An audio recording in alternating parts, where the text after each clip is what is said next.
Seorang penganggur pada 9 Disember dihadapkan ke Mahkamah Magistrate di Manjung atas pertuduhan membunuh seorang warga emas di sebuah rumah di Kampung Koh bulan lalu.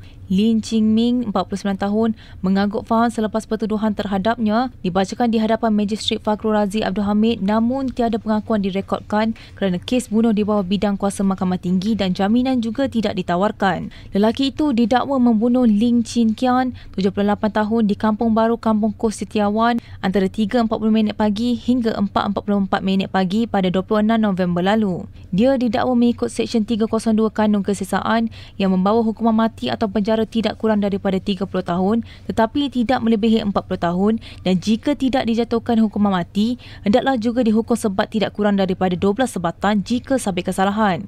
Pendakwaan dikendalikan Timbalan Pendakwa Rakyat Nur Anissa Ismail Muhammad Husaini, manakala tertuduh tidak diwakili peguam. Mahkamah menetapkan 10 Februari tahun depan untuk sebutan semula kes bagi serahan dokumen, laporan bedah siasat, patologi, forensik dan kimia.